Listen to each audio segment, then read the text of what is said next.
ഞങ്ങൾ ഭാഗ്യത്തിന് അവിടെ എത്തി പെട്ടത് കുറച്ച് ജീസസ് യൂത്തുകളുടെ കയ്യിലാണ്. ഒരു വൈഫിൽ നിന്ന് ഒരു മദർ ആവാന്ന് പറയുന്നത് it was never an overnight process. So how did you inspire people to do things at their hard situations? കർത്താവ് നയിക്കുന്ന വഴിയിലൂടെ നമ്മൾ എങ്ങനെയാണ്ട് പോകുന്നു എന്നേ ഉള്ളൂ. നമ്മുടെ കൂടെ എന്നുള്ളത് ഒരു ചെറിയ കൊച്ചു ഫാമിലിയാണ്. കൊച്ചു ഫാമിലി എന്ന് പറഞ്ഞാൽ ഒരു ഭാര്യ, ഒരു ഭർത്താവ്, 7 മക്കളുള്ള ഒരു ചെറിയ happy family. V welcome Sijo ചേട്ടൻ ആൻഡ് ഷെറിൽ ചേച്ചി.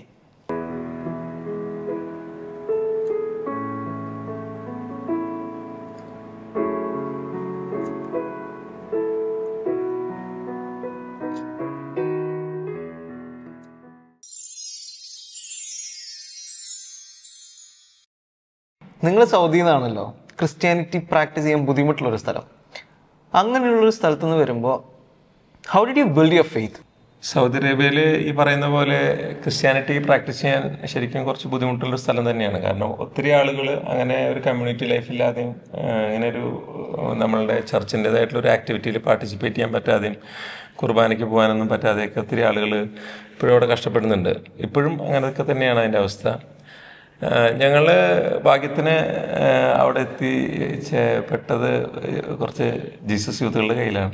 അപ്പം അങ്ങനെ ഞങ്ങൾ അവിടെ വെച്ചിട്ടാണ് ഞങ്ങൾ രണ്ടുപേരും, അവള് നേരത്തെ കോളേജിലൊക്കെ ചെറിയ രീതിയിൽ ജീസസ് യൂത്തിൽ ആക്റ്റീവായിരുന്നെങ്കിലും ഒരു കാര്യമായിട്ട് ജീസസ് യൂത്തിനെ സീരിയസ് ആയിട്ട് കാണാൻ തുടങ്ങിയതും അതുപോലെ തന്നെ നമ്മുടെ ഫെയ്ത്തിനെ സീരിയസ് ആയിട്ട് എടുക്കാൻ തുടങ്ങിയതും സത്യത്തിൽ ഞങ്ങൾ സൗദി അറേബ്യയിൽ ജീസസ് യൂത്തിൻ്റെ ഭാഗമായതിനു ശേഷമാണ്.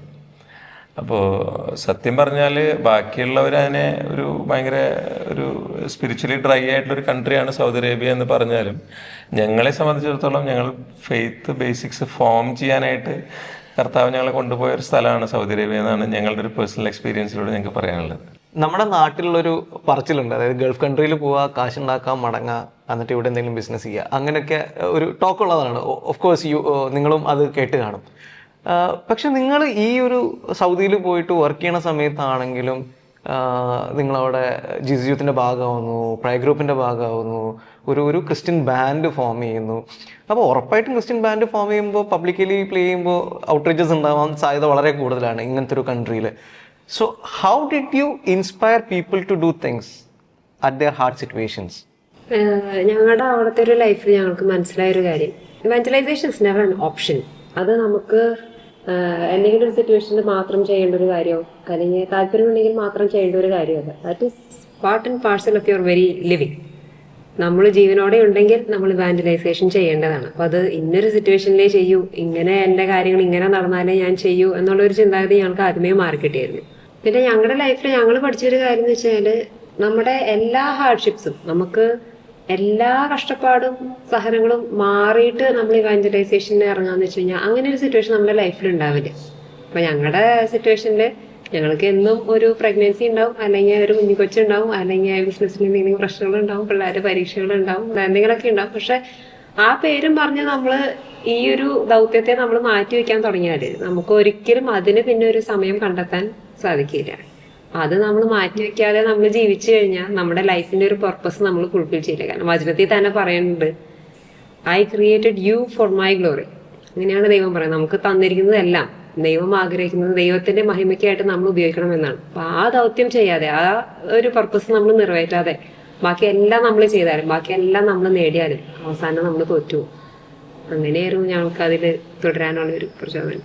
പിന്നെ ഒരു കാര്യമുള്ളത്, ഇപ്പോൾ ജോമൻ പറഞ്ഞ പോലെ പൈസ ഉണ്ടാക്കുക എന്നുള്ള ഉദ്ദേശത്തോടു കൂടി തന്നെയാണ് നമ്മളെല്ലാവരും ഗൾഫിലേക്ക് പോയത് തന്നെ. അപ്പോൾ അവിടെ പോയിട്ടും നമ്മൾ ബിസിനസ് ചെയ്യാനായിട്ട് തുടങ്ങിയതും അതുപോലെ എല്ലാ കാര്യങ്ങളും ചെയ്യുന്നതൊക്കെ പൈസ ഉണ്ടാക്കുക എന്നുള്ളൊരു ഉദ്ദേശത്തിൽ തന്നെയാണ്. പക്ഷേ നമ്മളവിടെ ചെന്ന് കഴിഞ്ഞപ്പോഴാണ് സത്യത്തിൽ കർത്താവ് നമ്മളങ്ങോട്ട് കൊണ്ടുപോയതാണെന്നൊരു തിരിച്ചറിവ് ഞങ്ങൾക്കുണ്ടാവും. കാര്യം അവിടെ ചെന്ന് കഴിഞ്ഞപ്പോഴാണ് ഇങ്ങനെ നമ്മളുടെ ചുറ്റുമുള്ള ഒത്തിരി സ്ട്രഗിൾ ചെയ്യുന്ന വ്യക്തികളെയും അതുപോലെ തന്നെ ഞാനിവിടെ ഇതിനു മുൻപൊരു ഞങ്ങൾ രണ്ടുപേരും IT ആയിരുന്നു ജോലി ചെയ്തത്, സോഫ്റ്റ്വെയർ എഞ്ചിനീയേഴ്സ് ആയിരുന്നു. അപ്പം ഞങ്ങൾ കാണാത്ത ഒരു ലൈഫ് ഞങ്ങൾക്ക് എക്സ്പീരിയൻസ് ചെയ്യാൻ പറ്റിയത് സൗദി അറേബ്യയിലാണ്. ലേബർ ക്യാമ്പുകളിലും അതുപോലെ തന്നെ സാധാരണക്കാരായ മനുഷ്യരുടെ ഇടയിലും അവരുടെ ഒരു സ്ട്രഗിളും അവരുടെ ഒരു കഷ്ടപ്പാടും ബുദ്ധിമുട്ടൊക്കെ ഞങ്ങൾ ശരിക്കും ഫേസ് ചെയ്ത് സത്യം പറഞ്ഞ സൗദി അറേബ്യ ചെന്നതിന് ശേഷം ഇവിടെ കാണുന്ന ഒരു എലൈറ്റ് പോളിഷ് ക്രൗഡിനേക്കാളൊക്കെ അധികമായിട്ട് ഞങ്ങളിങ്ങനെ അവിടെ എല്ലാ ആഴ്ചയിലും പ്രയർ ഗ്രൂപ്പിന് വരുന്ന ഞങ്ങൾ പറഞ്ഞല്ലോ ജിസിദിൻ്റെ കമ്മ്യൂണിറ്റിയുടെ ഭാഗമായിരുന്നു. അപ്പോൾ അവർ ഒരാഴ്ച വരുന്ന ഓരോ വ്യക്തികളെ നമ്മൾ കാണുമ്പോൾ അവരുടെ കഷ്ടപ്പാടും ബുദ്ധിമുട്ടുകളും കഥകളൊക്കെ കേൾക്കുമ്പോൾ നമുക്ക് അവർക്ക് വേണ്ടി എന്തെങ്കിലുമൊക്കെ ചെയ്യണം എന്നൊരു ആഗ്രഹം ഉണ്ടാവുകയും അതുപോലെ തന്നെ അവർക്ക് അവരുടെ കൂടെ ആയിരിക്കാനും അവരുടെ കൂടെ കുറച്ച് സമയം സ്പെൻഡ് ചെയ്യാനും കുറച്ച് നല്ല ഭക്ഷണം അവർക്ക് വെച്ച് കൊടുക്കാനും. കാരണം നമ്മൾ വിചാരിക്കുന്ന പോലെയല്ല, അവിടെ നമ്മുടെ നാട്ടിലെ പോലത്തെ ഭക്ഷണമൊക്കെ കഴിക്കാനൊക്കെ ബുദ്ധിമുട്ടാണ്. അപ്പോൾ കുറച്ച് നല്ല ഭക്ഷണം അവർക്ക് പ്രിപ്പയർ ചെയ്ത് കൊടുക്കാനും അങ്ങനെയൊക്കെയുള്ള കുറേ കാര്യങ്ങളൊക്കെ ഞങ്ങൾക്കൊരു ആഗ്രഹം വന്നതും അതിൻ്റെയൊക്കെ ഭാഗമായിട്ട് എന്നാൽ പിന്നെ ഈ കമ്മ്യൂണിറ്റി കൂടെ അങ്ങ് ഇറങ്ങിക്കളയാം എന്ന് വിചാരിച്ച് അങ്ങനെ ഒരു തീരുമാനത്തിൻ്റെ പുറത്തിറങ്ങിയതാണ്. ഒന്നും അങ്ങനെ ഞങ്ങൾ പ്രീ പ്ലാൻ ചെയ്തതല്ല. പിന്നെ ഈ പറയുന്ന പോലെ കർത്താവ് നയിക്കുന്ന വഴിയിലൂടെ നമ്മളെങ്ങനെയാണ്ട് പോകുന്നു എന്നേ ഉള്ളൂ.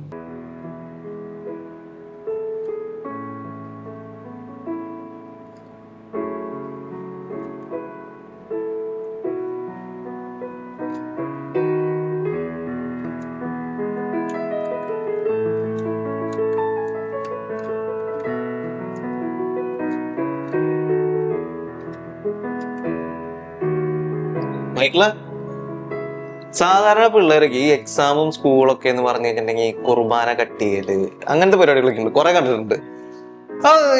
ഞാൻ കേട്ടിടത്തോളം മൈക്കിള് കുർബാനയ്ക്കൊക്കെ പോവും, ഇവിടുത്തെ കൊയറിലൊക്കെ ഉണ്ട്. അപ്പോ എങ്ങനെയാണ് ഈ കുർബാനയ്ക്ക് പോയിട്ട് ക്ലാസ്സും അതുപോലെ തന്നെ എക്സാമിലൊക്കെ നല്ല മാർക്ക് കിട്ടി ഇങ്ങനെയൊക്കെ പാസ്സായിക്കോ വരുന്നത്? ഒരു അനുഭവം, ഞാൻ കൊയറിലൊരു മെമ്പറാണ്. അപ്പോൾ അതുകൊണ്ട് എനിക്ക് ചില ദിവസങ്ങളൊക്കെ എനിക്ക് 3 കുർബാന വരെ കണ്ടുവരാറുണ്ട്. അപ്പോ പ്ലേ ചെയ്യാൻ പോകാറുണ്ടല്ലേ? അപ്പോ ഒരു സൺഡേ എനിക്ക് ഇവിടെ മണ്ണുത്തി പള്ളിയിലും വേറെ പള്ളിയിലൊക്കെ എന്നെ വിളിച്ചിട്ടുണ്ടായിരുന്നു. എനിക്ക് ഇങ്ങനെ പോകാൻ വലിയ താല്പര്യമില്ലായിരുന്നു, കാരണം അടുത്ത ദിവസം എനിക്ക് എക്സാം ആയിരുന്നു. പക്ഷെ എങ്കിലും അന്ന് ഞാൻ 3 കുർബാനയ്ക്ക് പോയിട്ടുണ്ടായിരുന്നു. പിന്നെ അടുത്ത ദിവസം എനിക്ക് ബാക്കി എക്സാമിനേക്കാളൊക്കെ നന്നായി ചെയ്യാൻ പറ്റി. അപ്പൊ എനിക്ക് തോന്നുന്നു അന്ന് ദൈവത്തിന് കൂടെ കൂടുതൽ സമയം സ്പെൻഡ് ചെയ്തതും കൂടുതൽ സമയം ദൈവത്തിന് വേണ്ടി കൊടുത്ത കാരണമായിരിക്കും എനിക്ക് എക്സാംസ് കൂടുതൽ നന്നായി ചെയ്യാൻ പറ്റി.